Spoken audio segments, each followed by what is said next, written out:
नमस्कार, आप सभी का स्वागत है हमारे इस चैनल हायर मैथ्स में। यहाँ पर हमने आरपीएससी फर्स्ट ग्रेड मैथमेटिक्स के लिए वीडियो लेक्चर सीरीज शुरू की है। अगर आप इस चैनल पे नए हैं तो प्लीज़ इसे सब्सक्राइब करें। यहाँ पर मैं आरपीएससी इसलिए बोल रही हूँ क्योंकि मैं जो सिलेबस फॉलो कर रही हूँ वो आरपीएससी वेबसाइट से मैंने लिया है। अगर आप किसी अदर स्टेट से हैं और स्कूल टीचर की तैयारी कर रहे हैं, मैथमेटिक्स सब्जेक्ट से हैं, तो ये वीडियोज़ आपके लिए हेल्पफुल रहने वाली है। आरपीएससी का जो सिलेबस है उसमें जो अंडर ग्रेजुएशन वाला पार्ट है उसको मैं पहले स्टार्ट कर रही हूँ। तो उसमें पहला जो पार्ट दिया हुआ है दैट इज़ एब्स्ट्रैक्ट अलजेब्रा, तो वहाँ से मैं स्टार्ट कर रही हूँ। तो इससे पहले हमने 3 वीडियोज़ और बनाई है जो कि एब्स्ट्रैक्ट अलजेब्रा पे बेस्ड है। ग्रुप थ्योरी से हमने स्टार्ट किया है। तो अगर आपने उन वीडियोज़ को नहीं देखा है तो पहले उनको जाकर देखें, तो आप इसको ढंग से समझ पाएंगे। इससे पिछली वीडियो में हम ग्रुप के एग्जाम्पल्स को डिस्कस कर रहे थे, तो उसी वीडियो को हम अब आगे बढ़ाएंगे। तो चलिए स्टार्ट करते हैं। तो यहाँ पर जो भी मैं एग्जांपल्स कंसीडर कर रही हूँ बहुत ही स्टैंडर्ड एग्जांपल है। उनको अगर आप कर लेते हैं तो उनसे कंसेप्ट्स बन जाएंगे आपके, जो फैक्ट्स रहेंगे। तो एग्ज़ाम में कोई भी क्वेश्चन आता है तो इन कंसेप्ट्स को आप यूज़ कर पाएंगे कि किस तरीके से एग्जांपल सॉल्व करना है। इसलिए ये सब एग्जांपल पढ़ लेना ज़्यादा ज़रूरी है। तो चलिए यहाँ पर मैंने लिया है कलेक्शन। यहाँ पर आप देख सकते हैं, जैसा कि आप जानते हैं कि ग्रुप के लिए आपको क्या चाहिए। ग्रुप में वो आपको एक सेट दे के रखेगा, एक नॉन एम्प्टी सेट दे के रखेगा विद सम ऑपरेशन। ठीक है, एक मैथमेटिकल ऑपरेशन उसने दिया होगा जो आप इस सेट के एलिमेंट्स के बीच में लगाने वाले हैं। अब इस ऑपरेशन के साथ में ये सेट 4 प्रॉपर्टीज़ रखेगा। The first one is closure, associative, existence of identity and existence of inverse.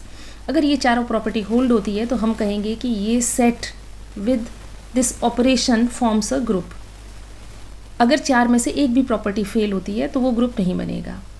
फिर हमने 5th प्रॉपर्टी एक और देखी थी फॉर अबेलियन ग्रुप कि अगर कम्यूटेटिव लॉ होल्ड होता है, अगर ये ऑपरेशन कम्यूटेटिव लॉ को होल्ड करता है तो वो क्या बन जाएगा, अबेलियन ग्रुप, या फिर हम कहेंगे कम्यूटेटिव ग्रुप।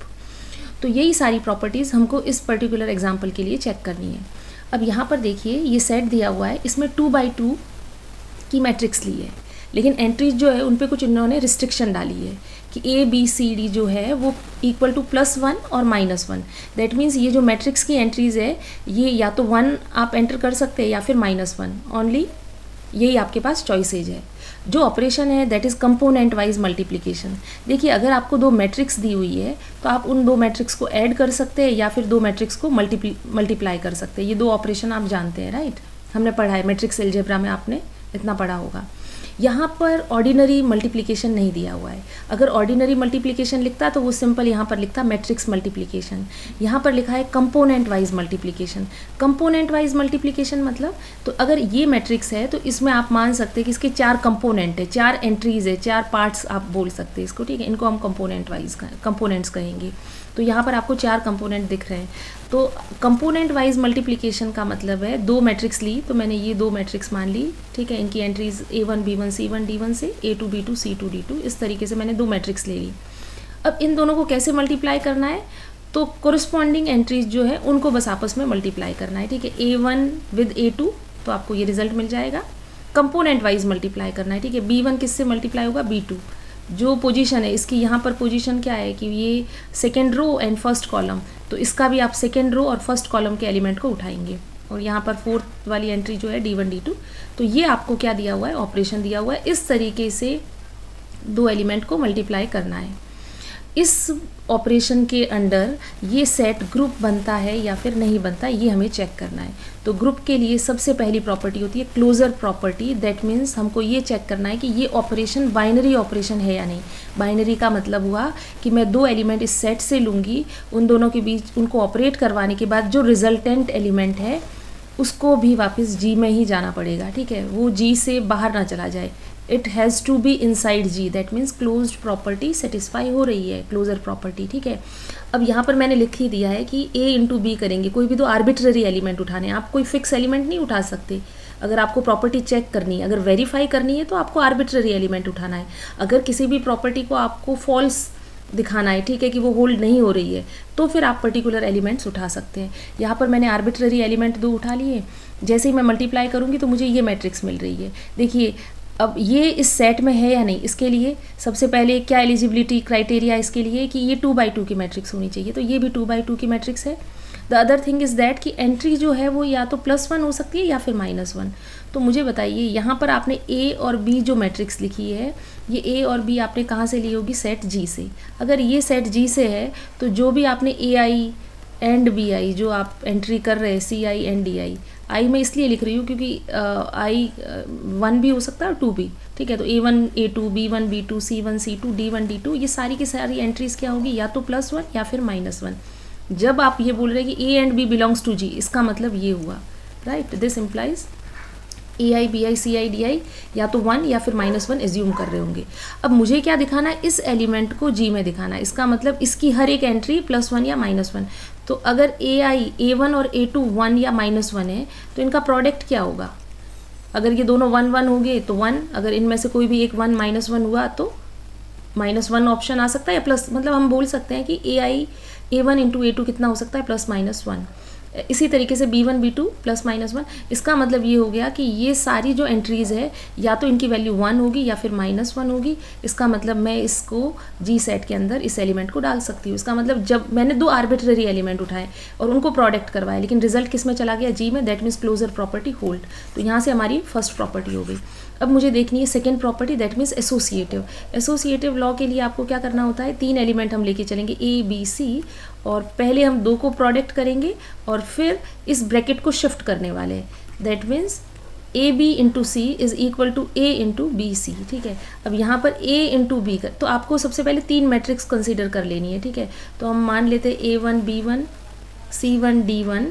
फर्स्ट ये ले लेते हैं A2 B2 C2 and D2। This is second matrix. तो पहले इन दोनों को प्रोडक्ट करना है, ठीक है। और थर्ड मैं ले लेती हूँ A3 C3 B3 and D3, ठीक है। इस तरीके से मैंने लिख दिया। ये लेफ्ट हैंड साइड पहले हम सॉल्व कर रहे हैं। तो देखिए, पहले जब आप इन दोनों को मल्टीप्लाई करेंगे तो आपको एक मैट्रिक्स मिलेगी जिसकी एंट्रीज क्या होगी? A1 A2 B1 B2 C1 C2 D1 D2, ठीक है। तो मैं लिख लेती हूँ जो आपको नई मैट्रिक्स मिलने वाली है, A1 A2 B1 B2 C1 C2 D1 D2 multiplied by C matrix जिसकी एंट्रीज है A3 B3 C3 and D3। अब मुझे इन दोनों मैट्रिक्स को मल्टीप्लाई करना है। तो जब इन दोनों को मल्टीप्लाई करूँगी तो मुझे क्या मिलेगा? मुझे एक नई मैट्रिक्स मिलेगी। पहली मैट्रिक्स की एंट्री है A1 A2 into A3 B1 B2 multiplied by B3, ठीक है। इसी तरीके से C1 और D1 के लिए मैं इनको मैंने ब्रैकेट में क्यों लिखा है? क्योंकि ये मेरे पास एक एलिमेंट है। ये A1 A2 मल्टीप्लाई होने के बाद एक एलिमेंट है, फिर मैं उसको A3 से मल्टीप्लाई कर रही हूँ, ठीक है।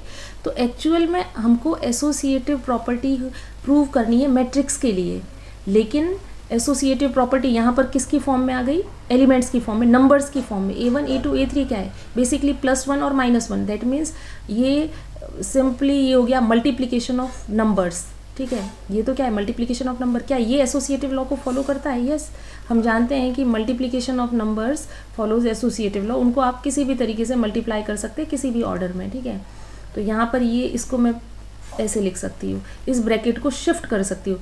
ये मैंने क्या किया है? Using associative laws of numbers, because multiplication of numbers follows associative law. तो मैं ब्रैकेट को सेकेंड थर्ड पोजिशन पे शिफ्ट कर सकती हूँ। ऐसा ही हम इन बाकी एंट्रीज़ के लिए भी कर लेंगे। अब इसको फिर खोल के क्या लिख सकते हैं कि ये तो A1 B1 C1 D1, ये तो ये वाली मैट्रिक्स है A2 A3 B2 B3, या आप यहाँ पर लिख दीजिए। तो ये मैट्रिक्स A है और यहाँ पर पहले B और C मल्टीप्लाई हुई होगी। इसका मतलब एसोसिएटिव लॉ होल्ड्स, ठीक है। मैं लेफ्ट हैंड साइड लेके चली थी और मैं राइट हैंड साइड तक पहुंच गई हूँ, ठीक है। इसका मतलब तो आप किसकी एसोसिएटिव लॉ किसके लिए प्रूव कर रहे हैं? मैट्रिक्स के लिए। बट मैट्रिक्स के लिए एसोसिएटिव लॉ किसकी फॉर्म में आ गया? Associative law for numbers. Multiplication of numbers जो है वो भी एसोसिएटिव लॉ को होल्ड करता है। उससे हमने इस रिजल्ट को प्रूव किया, ठीक है। तो आपको सिंपली ये ध्यान रखना है। अब आपको वहाँ एग्जाम में एसोसिएटिव लॉ को प्रूव करना तो बहुत टफ रहेगा, ठीक है। तो आपको बस कंसेप्ट ध्यान रखना है कि एक्चुअली हो क्या रहा है। कंपोनेंट वाइज मल्टीप्लिकेशन कर रहे हैं, वो अपने आप नंबर्स में कन्वर्ट हो जाएगा, और नंबर्स वाला जो है वो एसोसिएटिव लॉ को होल्ड करता है, ठीक है। तो इस तरीके से ध्यान रखना है। और फिर आगे हम ये भी देखेंगे कि मैट्रिक्स मल्टीप्लिकेशन, यहाँ तो कंपोनेंट वाइज मल्टीप्लिकेशन है, लेकिन अगर इसकी जगह मैट्रिक्स मल्टीप्लिकेशन होता तो वो भी एसोसिएटिव लॉ को होल्ड करता है, ठीक है। Addition of matrix also follows associative law, तो ये सब आपके दिमाग में रहने चाहिए। वहाँ ऐसी प्रॉपर्टीज़ हम नहीं दिखाने वाले। क्लोजर आपको जरूर दिखानी पड़ेगी हर बार, क्योंकि क्लोजर कई बार ऐसे एलिमेंट्स होते हैं कि ये प्रॉपर्टी फेल हो जाती है, बट एसोसिएटिव अगर एक बार प्रैक्टिस कर लेंगे तो फिर आपको दिखाने की ज़रूरत नहीं पड़ती।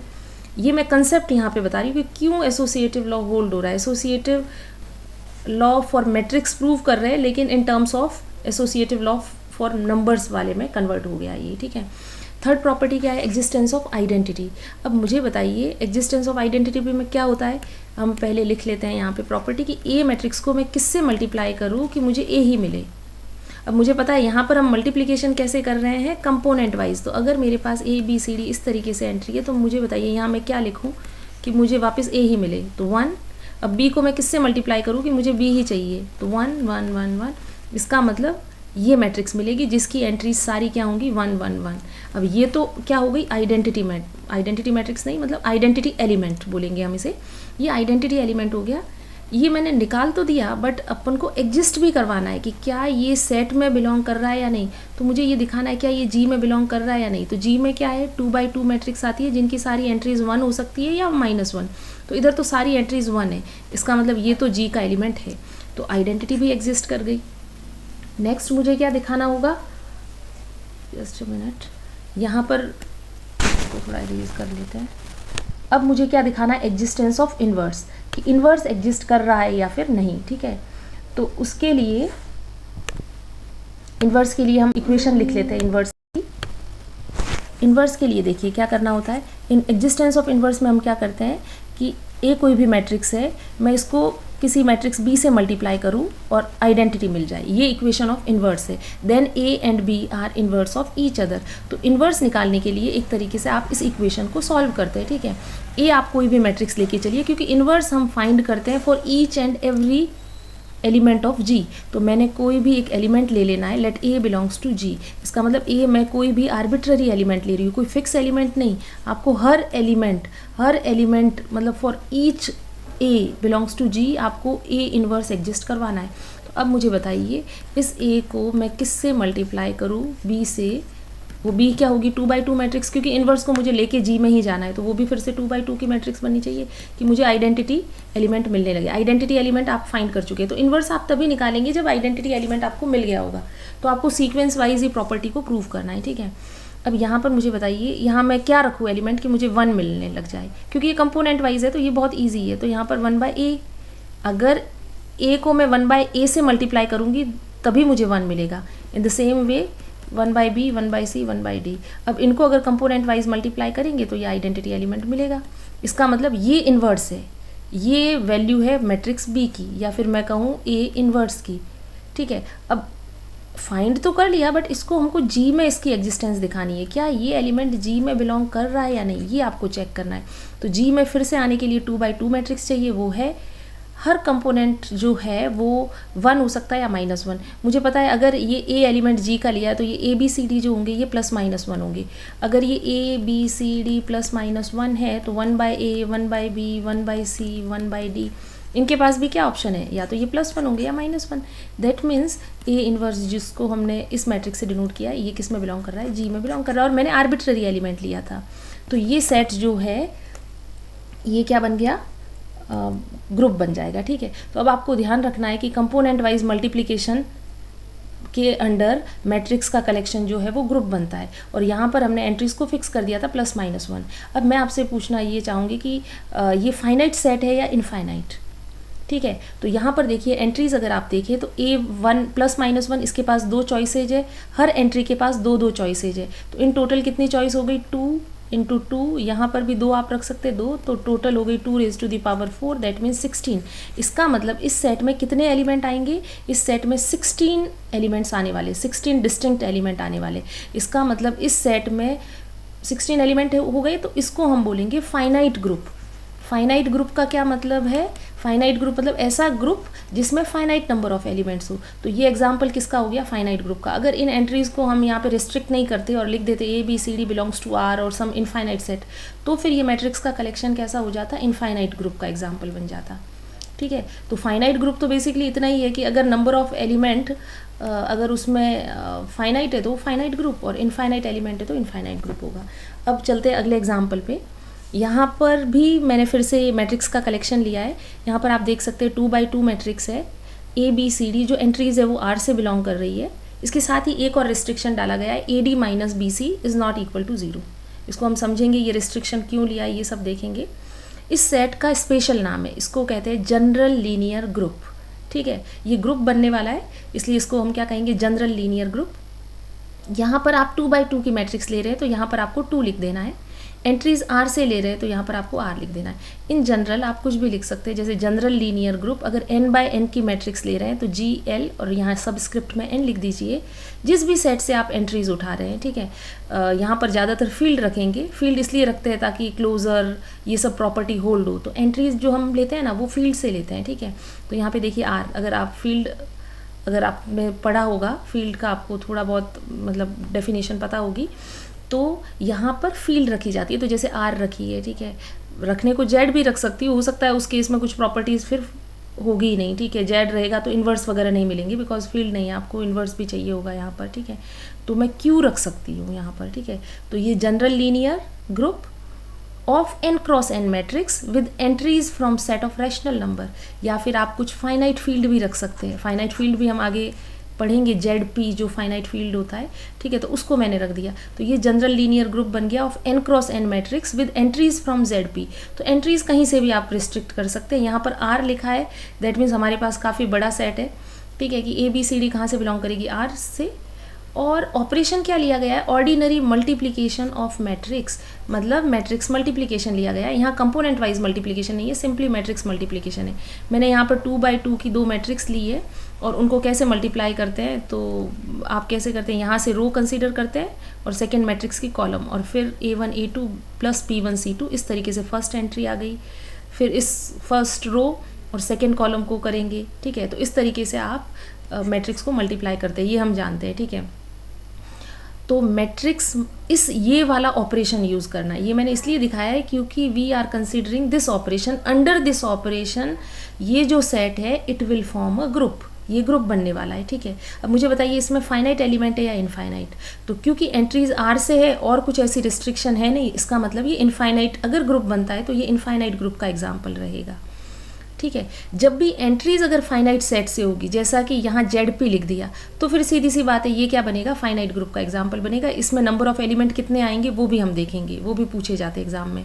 यहाँ पे सेट ऑफ रैशनल लिखा है तो रैशनल में कितने नंबर, इनफाइनाइट, तो इनकी जगह इनफाइनाइट नंबर मैं पुट कर सकती हूँ। तो मेरे पास मैट्रिक्स अलग अलग चेंज करते रहिए, आपको इनफाइनाइटली मैनी मैट्रिक्स मिलेंगी। इस तरीके से तो ग्रुप का ऑर्डर देख लेना है, मतलब नंबर ऑफ एलिमेंट कितने हैं। अब चलो अपन इसको ग्रुप शो करना है हमको, तो पहली प्रॉपर्टी होगी क्लोजर प्रॉपर्टी। क्लोजर प्रॉपर्टी में आपको क्या दिखाना है कि मैं 2 एलिमेंट लूँ। यहाँ पर पहली जब क्लोजर प्रॉपर्टी लेंगे तो पहले let A and B belongs to GL two R, इस सेट से मैंने 2 एलिमेंट उठा लिए।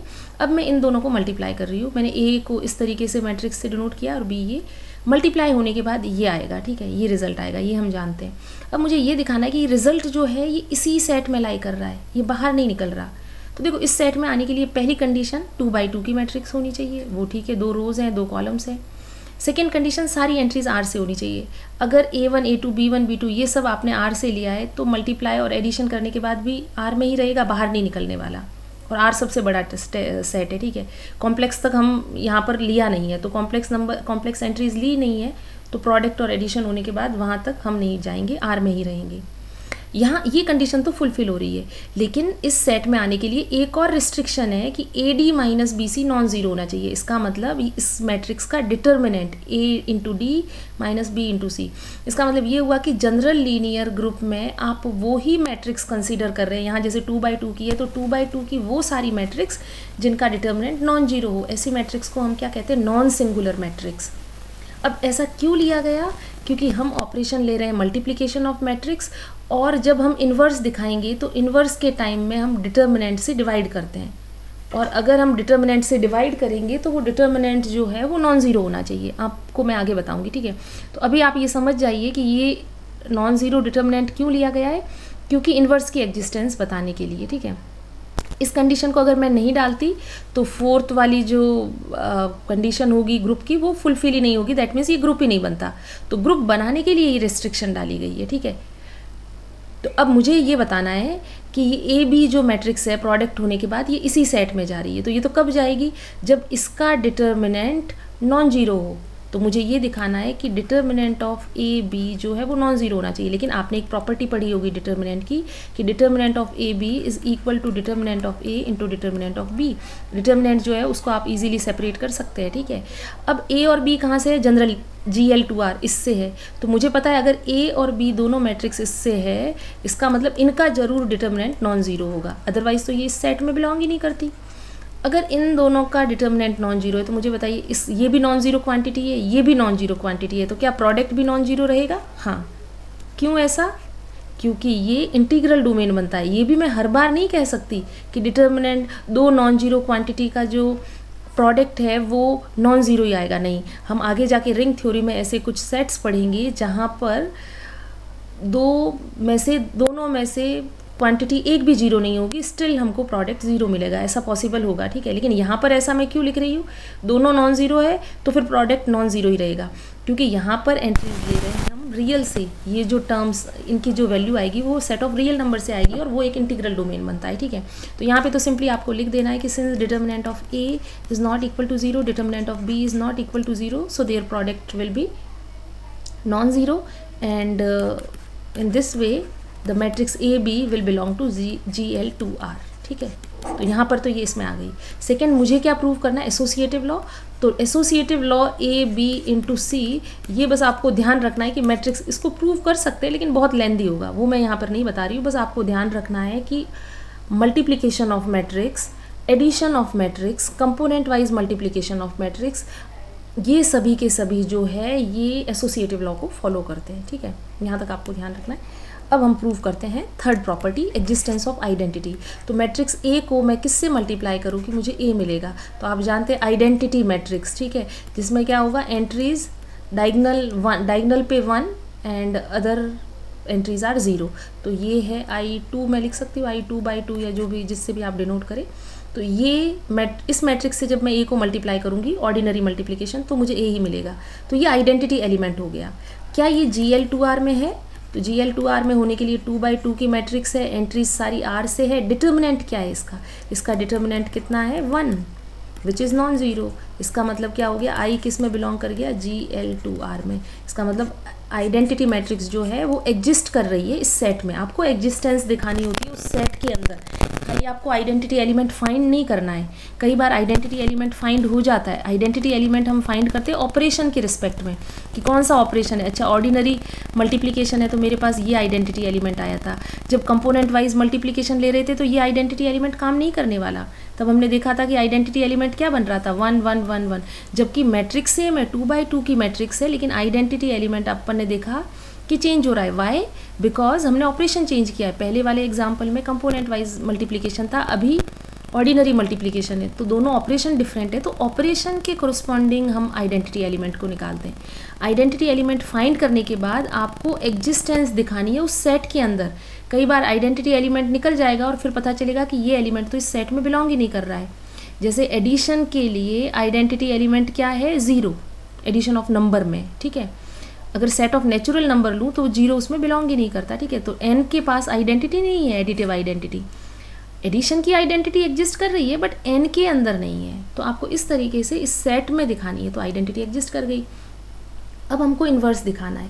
तो अगर A में कोई मैट्रिक्स लूँ ABCD, तो मुझे उसका इन्वर्स दिखाना है, तो मैं कैसे दिखाऊंगी? तो इन्वर्स आपको निकालना आता है। A इन्वर्स में क्या करेंगे, पहले इसका माइनर्स निकालेंगे, को फैक्टर निकालेंगे और फिर क्या करते हैं 1 अपॉन डिटर्मिनेंट ऑफ A, और यहाँ पे 2/2 की मैट्रिक्स मिल जाएगी। इनको इंटरचेंज करते हैं और नेगेटिव वो आपको करना आता है, ठीक है। तो यहाँ पर आपको 2/2 की मैट्रिक्स मिलेगी, लेकिन हम ना डिटर्मिनेंट ऑफ A से डिवाइड करते हैं।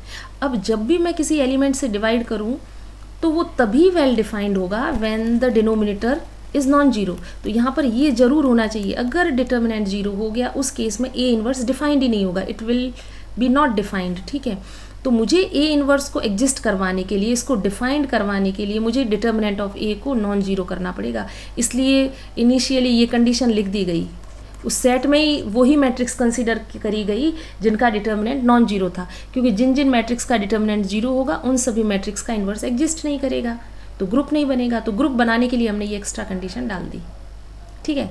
तो ये समझ गए। तो इसका मतलब ये हुआ कि ये जो जनरल लीनियर ग्रुप है ये क्या बन रहा है, ग्रुप बन रहा है under ordinary multiplication of matrix. अब क्या ये अबेलियन ग्रुप बनेगा? अबेलियन का मतलब हुआ कि क्या multiplication of matrix follows commutative law? तो वो नहीं होता, ठीक है। तो चलिए हम उसको देख लेते हैं एक बार, और फिर आपको ये सब याद रखने हैं, ठीक है। अब एसोसिएटिव लॉ, कम्यूटेटिव लॉ, इनको अगर आप एग्ज़ाम में प्रूव करने जाओगे तो बहुत टाइम लगेगा। तो ये आपको प्रैक्टिस के साथ ध्यान रहना चाहिए, ठीक है, कि कम्यूटेटिव लॉ देखना है किसी के लिए भी, तो इसका मतलब क्या है, मुझे A B is equal to B A, मतलब आप क्या करते हैं, ऑर्डर चेंज करते हैं, ठीक है। इनकी पोजीशन चेंज करने के बाद भी रिजल्ट सेम रह रहा है। तो A1 B1 C1 D1, ये मेरी पहली मैट्रिक्स ले लेती हूँ, A2 B2 C2 D2, ठीक है।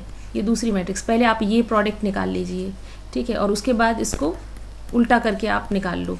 तो जब भी आप फाइंड करेंगे तो ये दोनों जो है वो इक्वल नहीं होंगे।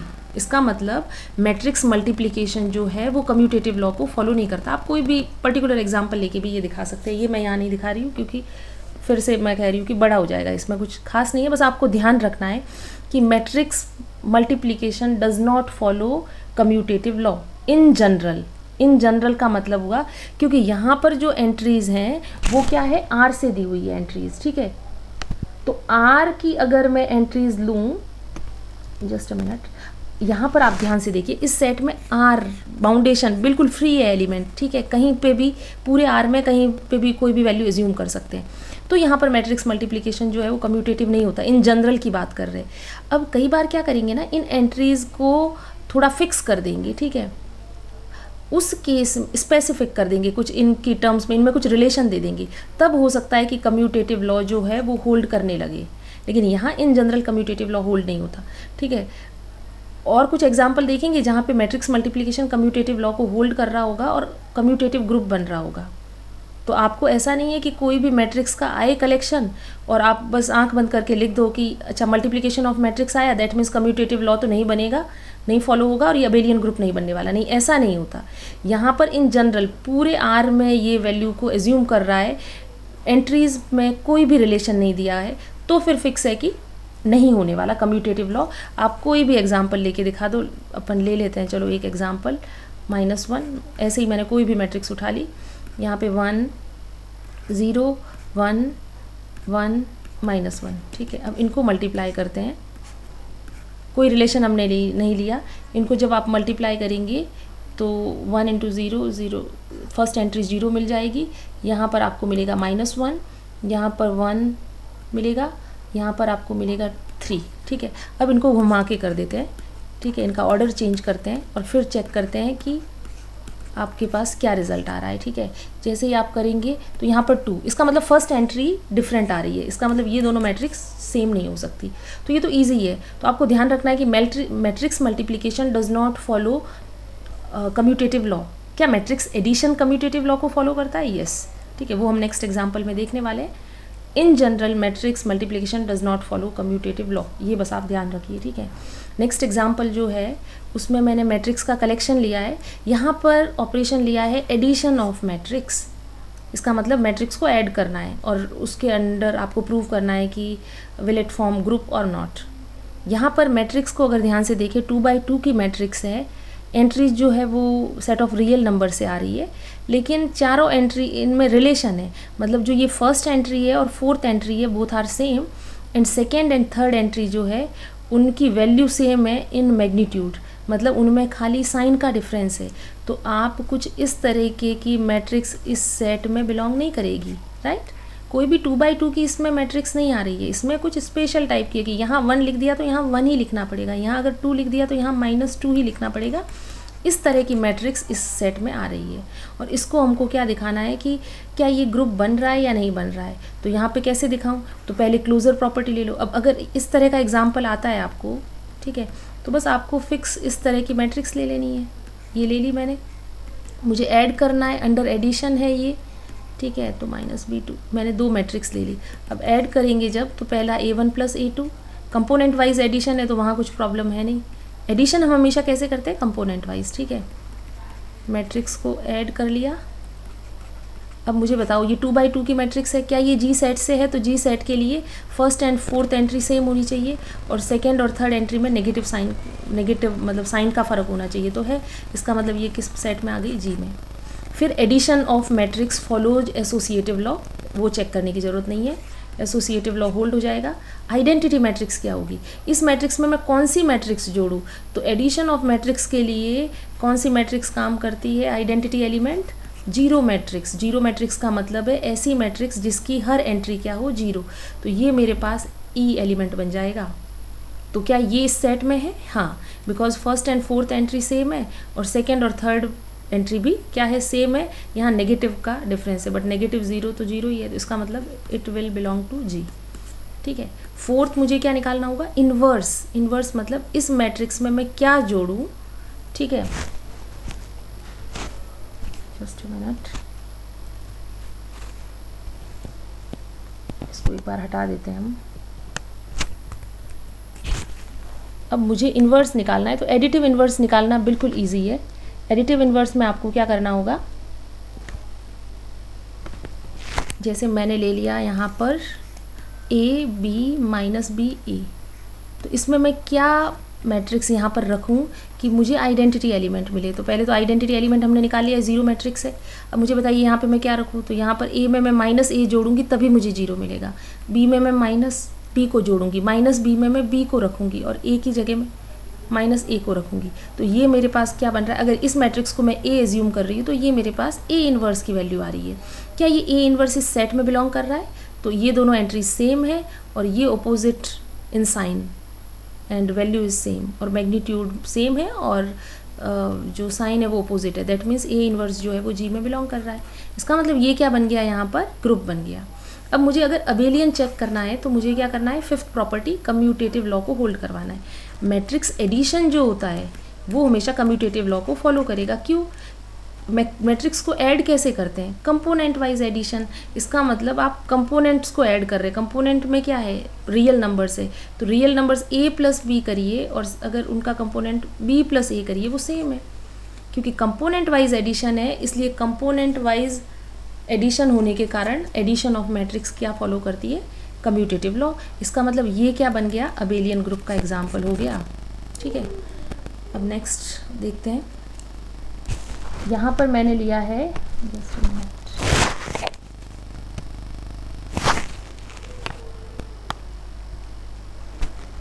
चलिए ये नहीं हट रहा है तो यहीं पे देख लेते हैं, एक सेकेंड।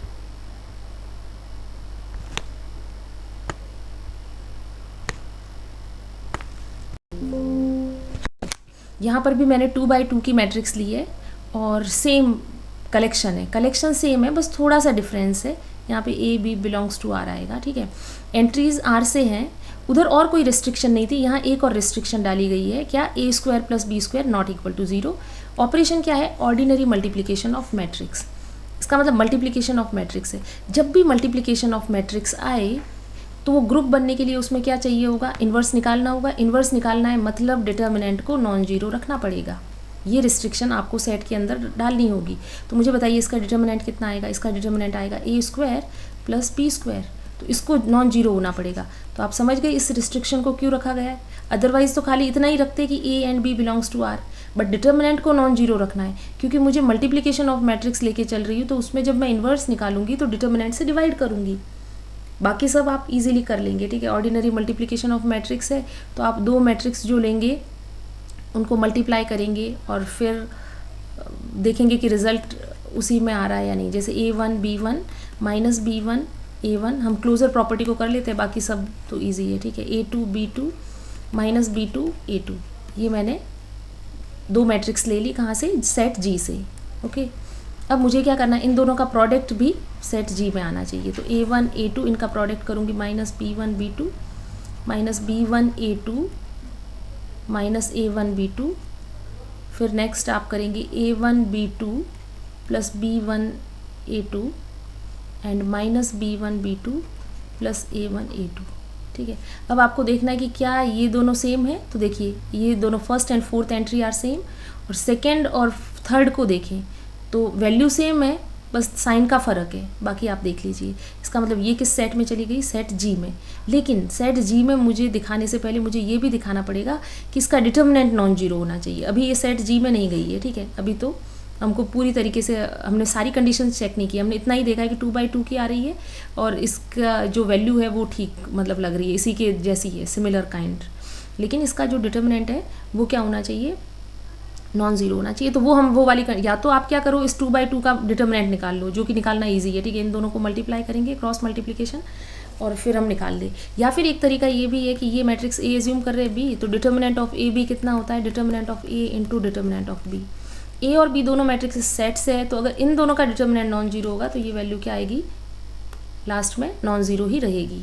तो हम उस फैक्ट को यूज़ कर रहे हैं, ठीक है। डिटर्मिनेंट की ये प्रॉपर्टी बहुत ही यूज़फुल है, आप बार बार जैसे ये कंडीशन वेरीफाई करने के लिए हम इसी को यूज़ कर रहे हैं। तो इसका मतलब क्लोजर प्रॉपर्टी सेटिस्फाई हो गई।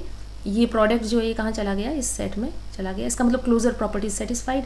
एसोसिएटिव लॉ होल्ड होता है मल्टीप्लिकेशन ऑफ मैट्रिक्स के लिए। आइडेंटिटी मैट्रिक्स जो रहेगी वो क्या रहेगी, मैट्रिक्स मल्टीप्लिकेशन के लिए आइडेंटिटी मैट्रिक्स क्या रहेगी, तो हमें पता है मल्टीप्लिकेशन ऑपरेशन की आपको निकालनी है, ठीक है, कि ऑपरेशन मल्टीप्लिकेशन है तो उस केस में क्या रहेगा, मतलब आइडेंटिटी मैट्रिक्स की वैल्यू रहेगी, एक सेकेंड,